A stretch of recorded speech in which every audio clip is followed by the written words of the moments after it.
So, welcome back to the channel. This channel's gone through a couple different name changes, but I think the G overseas might stick. We'll see. Anyways, that. What? Today's video is about a story, a true story, obviously, of our experience in South Korea. Our first, what would you say, 6 hours to this? No, it'd be our first 11 hours within this trip. Was pretty disastrous. So, essentially, we'll start at the start, really. Our flight was meant to take off at 11 a.m. from Brisbane, and I think it was a 10-hour or 12-hour flight direct to South Korea, Seoul. The flight was delayed by like 5 hours, so we were meant to get there at like 8, 9 p.m. Local time, Seoul time, which would have been great. We could have just got bang straight on the train. Away we went, straight in town. It's all good. However, our flight was delayed by 5 hours. So we didn't actually, or it might have been 6 hours. We didn't take off until like 4 or 5 p.m., which was, yeah, that really sucks. But, you know, you get that with any airline. Obviously, we were flying with Jetstar. Now, a lot of people hate Jetstar, and fair bit. I've flown many, many Jetstar flights in the last 4 or 5 years and haven't really had too many issues. This is probably the biggest one, to be fair.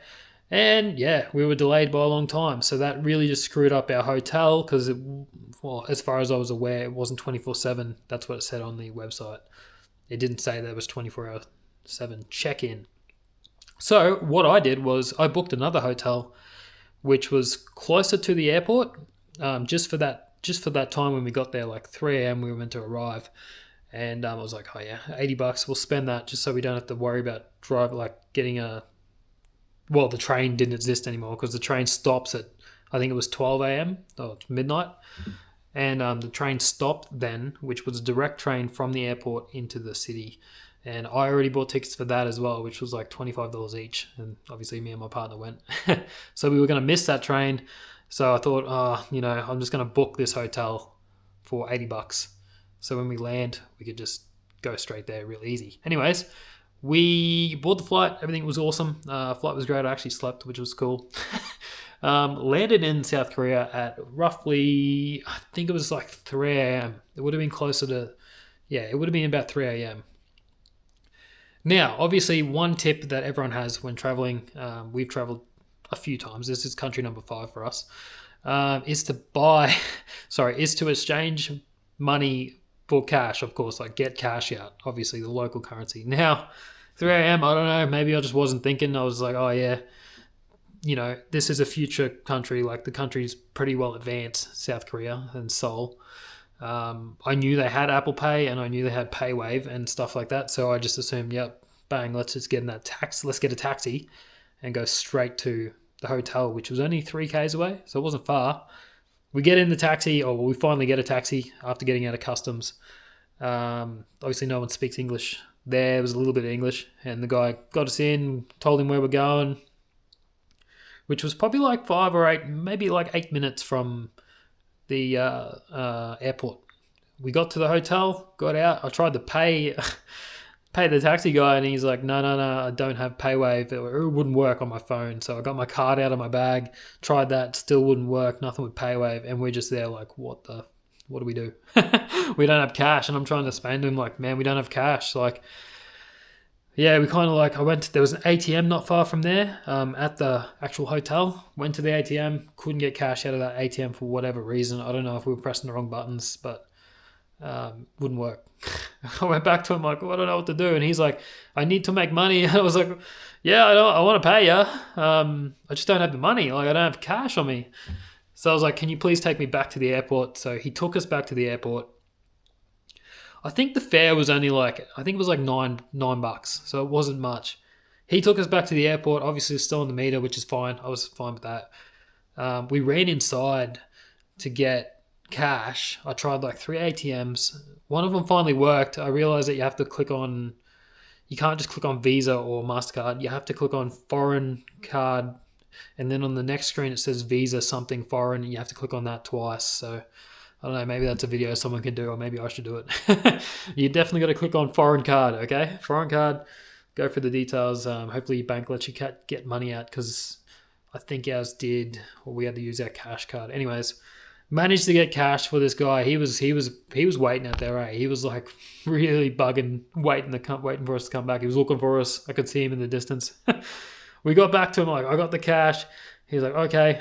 So he took us back to the this hotel I booked, and dropped us there. I gave him, I think, 5,000 or 50,000 won, which equates to like $40, $50. Now I know the fare was only like 20, and I was like, just keep an extra 20, and he ended up keeping 30. So I was like, oh well, I stuffed him around. He can have an extra 10,000 or whatever it was, whatever the amount was. That was fine. Gave him that. He dropped us off, and now we're just kind of like there at this hotel, which said it was 24 hours. We went inside. There was obviously no one there. It was pretty pitch black. I look at my emails. It says that you're meant to get a room code. I'm going to leave the hotel in the description so you don't book there, because they didn't send me my money back, even though they didn't send me any. I'm about to explain it anyway. Basically, with Agoda, sometimes Agoda is usually pretty good, but this hotel, they didn't send me the code to get in the room.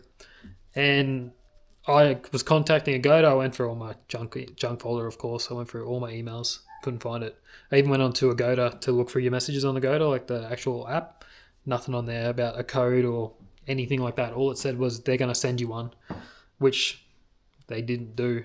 So we're sitting outside this hotel in Korea at 4 a.m. with nowhere to go, essentially. What a mish. What an absolute mission. Essentially, I got onto Agoda. They're like, we'll sort it out. Half an hour went by, nothing was going on. I end up looking at my other hotel, and we're like, we'll just go there. I mean, what else can we do? So we got an Uber, which was way easier than expected. I think it was like $40 to get all the way into the city. And yeah, we got an Uber. This guy was macking 160 on the highway. I don't know what the speed limit is there, but his little speedo thing was like beeping at him and shit, telling him to slow down. And we were hooking 160. There's police lights on the sides of us, but he didn't slow down. We got there within 30 minutes, and I know it was an hour drive because that's what the GPS, that's what my directions said. It would take an hour by car. We got there in like 35 minutes. I don't know if that's just like a 4 a.m. thing, but he was hooking. We finally get there, right? We get to the hotel, and it turns out they do have 24 hours. We went straight upstairs in the actual hotel, got our key and stuff, went to bed. But yeah, obviously just a simple thing. Like, maybe don't book this hotel that I'm about to link below. Maybe don't book that, because I went through Agoda. I did support. I said, look, they didn't give us nothing. They didn't give us any codes. The following, like 3 hours later, I woke up. We got up at like 7 or 8 and something in the morning, and they sent me the email with the codes on there at that date. And I screenshotted that, seen the time that they sent it to Agoda, and they're like, all right, we'll sort it out. And then they reckon there's nothing they could do. Apparently this hotel did everything correctly. I'm like, fuck, what a joke. So wasted $80 there, wasted $50 on that train that we couldn't actually take. Probably should have just charged that back to Jetstar, because it is their fault, let's be real.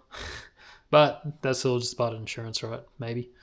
Anyways, one thing, well, obviously the main tip is to always get cash out when you get to the airport from the ATMs there. And if it doesn't work, just keep trying different ones. I don't know. You need cash in these countries. Let's hope the next one doesn't happen again. I mean, we learn from these mistakes, of course. It's a funny one. It's a dumb one with 4 a.m. in Korea with no money and nowhere to go. Oh, what a mission. That was pretty scary, I guess. I don't know. I wasn't too worried. But yeah, anyways, that's the story of being in Korea with no cash for the first time. I do got a few more Korea videos coming. The Palace, I'm not sure what it's called, the Royal Palace, but yeah, the Palace was pretty cool. I got a video of that coming, just a real raw video. There's not going to be many vlogs or anything like that.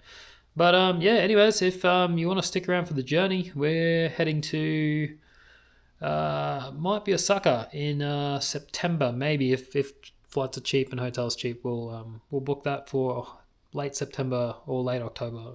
Gonna have a look into it. Pretty keen to get back to Japan, because Japan is just awesome. South Korea was really good too. I actually got a video, top 5 things to do in South Korea, that we did that we think was awesome. So check that one out. That should be up soon. Anyways, leave a like if you like this video. Let me know your travel experiences below. Your worst ones. Shit happens, you know.